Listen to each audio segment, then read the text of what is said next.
out of Pulaski County. You're looking at video from the scene of a homicide on Wilkerson Drive that runs off Colonel Glenn Road.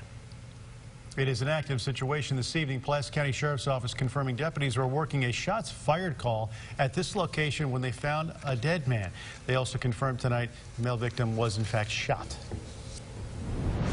We believe that, the possible suspect has left the area, so we are trying to develop who that might be. We're interviewing witnesses at this time, cameras in the neighborhood, trying to get more leads. That are doing their due diligence. Again, details still coming in this time. You can follow us along at KARK.com and KARK4 Today for the very latest on this.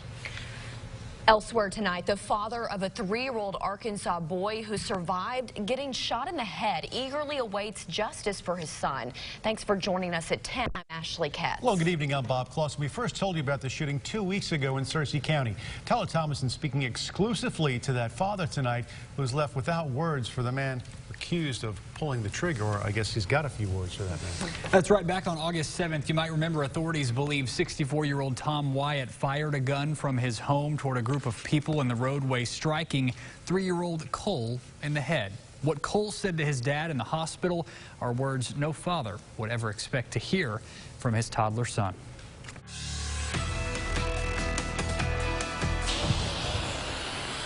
Some jobs require a little more polish. Travis Hancock wraps up a carpentry project at this rural home in North Arkansas. It's reminiscent of August 7th, a day when his clear-coat perspective on life became stained. We was out here working in this house and got a phone call from a friend who is a first responder. He said that Cole had been shot, and I got off the phone with him and we was headed that way. His son, Cole Hancock, the hyper-fun toddler, had been hit in the head with a bullet while walking with babysitters along South Woolham Road. Well, I was scared to death. Miraculously, the bullet didn't enter the skull.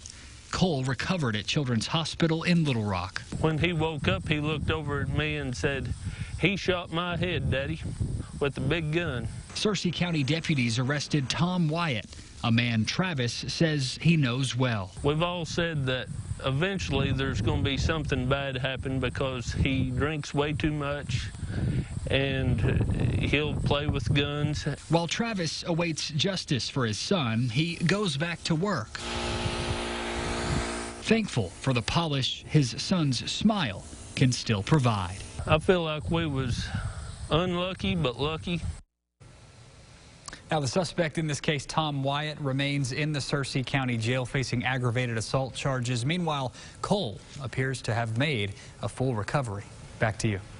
All right, Tyler, thanks very much. New details emerging tonight in a standoff with police that turned fatal Wednesday night in Van Buren County. State police say a man is dead after a trooper shot him.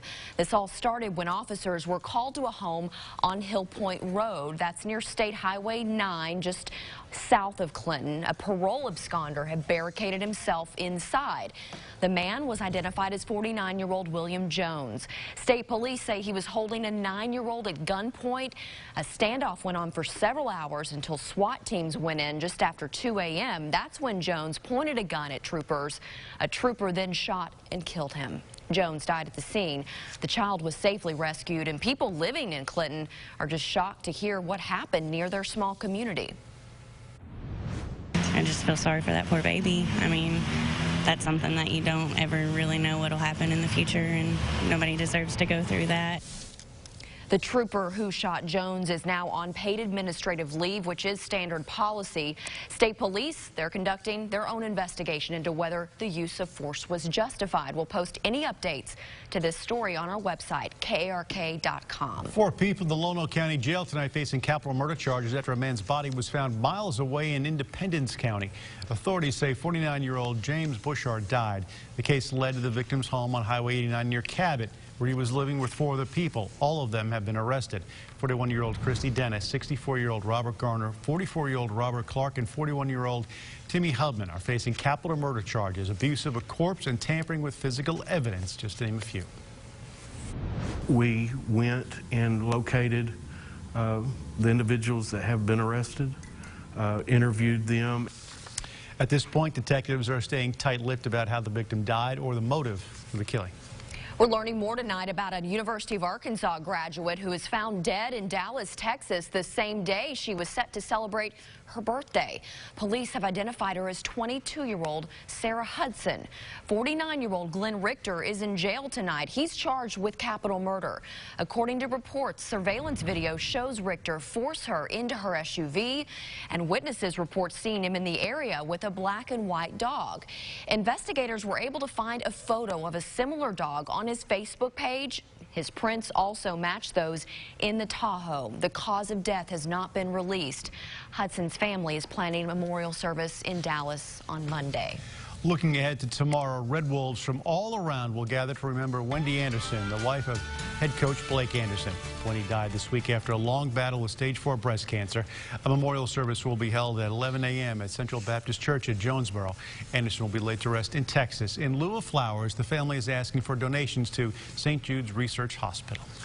And if you can't make it tomorrow for the service, we've got you covered. We'll be streaming that live at KARK.com. Studies show that nearly half of the phone calls we get on our phones these days are robocalls. And because safety matters, 3 state attorneys general spent the day in Washington for a joint announcement on their fight to stop spam calls. Washington correspondent Jesse Tenor has more on what Attorney General Leslie Rutledge is doing to protect Arkansans.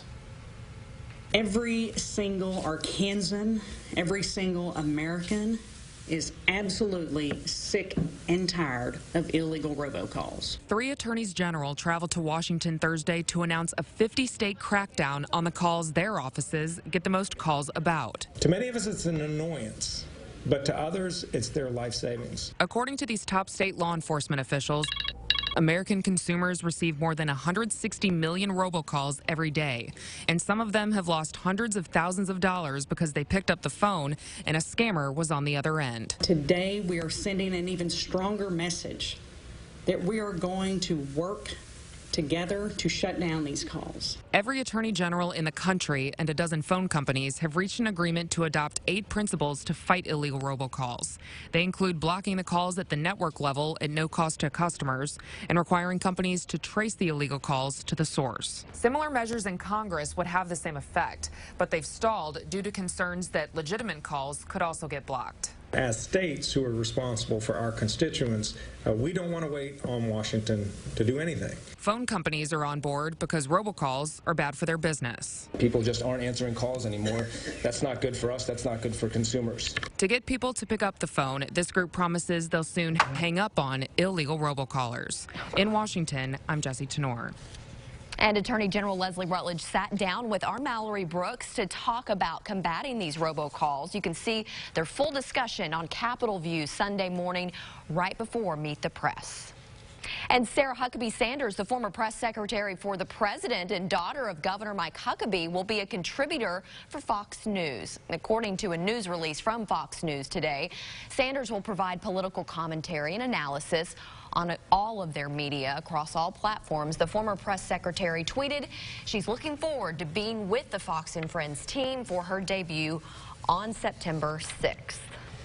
Coming up after weather, a deep-sea dive brings new images of the Titanic for the first time in 14 years. But experts say the ocean floor is actually eating the sunken vessel, and it may not be around as long as previously thought. Plus, it is horrific that public officials are advocating against the Freedom of Information Act. Documents show officers with North Little Rock Police Department are being told to delete emails before they could be released to the public. Is it ethical? A law professor will weigh in. And plenty of clouds across Arkansas this hour and lots of thunderstorms north and west of Little Rock. We're going to take a look at radar in just a few minutes. But here in the capital city, we started the day at 74, up to 94 this afternoon. So far, just a trace of rain, but lots of rain chances in the forecast. We'll have that for you in just a couple minutes.